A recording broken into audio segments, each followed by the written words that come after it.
Job സീക്കേഴ്സിൽ വാർ എങ്ങനെ impact ആവുമെന്ന് കുറിച്ച് പറയാൻ വേണ്ടിയിട്ടാണ്. ഇപ്പോൾ നിങ്ങൾക്കെല്ലാം കേട്ടിട്ടുണ്ടാവും എമർജൻസി ബ്രേക്ക് എന്നുള്ള പറഞ്ഞിട്ട് ഒരു കാര്യം ബ്രിട്ടീഷ് ഗവൺമെൻറ് കൊണ്ടുവന്നിട്ടുണ്ടായിരുന്നു. അതിൻ്റെ ഭാഗമായിട്ട് അഫ്ഗാനിസ്ഥാനിൽ നിന്നുള്ളതും അതുകൂടാതെ തന്നെ ആഫ്രിക്കൻസിൽ നിന്നും അതുപോലെ തന്നെ മിഡിൽ ഈസ്റ്റിൽ നിന്ന് ഒത്തിരി രാജ്യങ്ങളെ കൺട്രികൾ അവരെന്ത് ചെയ്തിട്ടുണ്ടായിരുന്നു, റെസ്ട്രിക്ഷൻ ചെയ്തിട്ടുണ്ടായിരുന്നു മറ്റു ഇനി ഫ്യൂച്ചേഴ്സ് ജോബ് മറ്റു കാര്യങ്ങളെല്ലാം തന്നെ.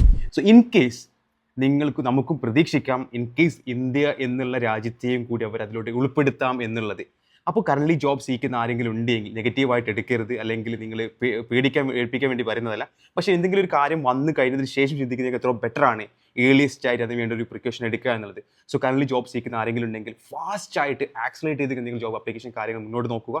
കൂടാതെ തന്നെ ഇത്തരം കാര്യങ്ങൾ തന്നെ തലയിൽ വെച്ച് ഇങ്ങനെ നെഗറ്റീവ് ആവാതെ അറ്റ് ദ ഏർലിസ്റ്റ് തന്നെ പ്രിക്കോഷൻ എന്നുള്ള രീതിയിൽ ഒരു പ്ലാൻ ബിയോ പ്ലാൻ സിയോ അതായത് ആൾട്ടർനേറ്റീവ് കൺട്രീസോ മറ്റ് കാര്യങ്ങളെയോ അത് കൂടാതെ ആൾട്ടർനേറ്റീവ് റോളുകളൊക്കെ നിങ്ങൾ കൺസിഡർ ചെയ്യാൻ വേണ്ടി ശ്രമിക്കുക. ആരും തന്നെ ഒരു ബ്രിട്ടീഷ് അല്ലെങ്കിൽ യു കെയിൽ പോയി പഠിച്ചതിന് ശേഷം അല്ലെങ്കിൽ അയർലാൻഡിൽ പോയി പഠിച്ചതിന് ശേഷം അവിടുത്തെ ഒരു എക്സ്പീരിയൻസ് ഗെയിൻ ചെയ്യാതെ തിരിച്ച് വരാതിരിക്കാൻ വേണ്ടി ശ്രമിക്കുക. കാരണം ആ ഒരു എക്സ്പീരിയൻസ് ഇല്ലാതെ നിങ്ങൾ വന്നു കഴിഞ്ഞാൽ ഒരു സർട്ടിഫിക്കറ്റോട് മാത്രം വന്നു കഴിഞ്ഞാൽ നിങ്ങൾക്ക് കിട്ടുന്ന വാല്യൂ എന്നുള്ളത് അത്രത്തോളം അല്ലെങ്കിൽ കൺസിഡറേഷൻ അത്രത്തോളം വലുതാവാൻ ചാൻസ് വളരെ കുറവാണ്. സോ എല്ലാം കെയർഫുൾ ആവുക. ഈ ഒരു പ്രശ്നത്തിൽ നമ്മളാരും വരാതിരിക്കട്ടെ. കൂടാതെ തന്നെ കറന്റ് ജോബ് നോക്കുന്ന ആളുകൾ ഇത്തരം കാര്യങ്ങൾ മനസ്സിൽ വെച്ചുകൊണ്ട് തന്നെ ചെയ്യുന്ന കാര്യം കുറച്ച് ഫാസ്റ്റ് ചെയ്യാൻ വേണ്ടി ശ്രമിക്കുക. ഓക്കെ.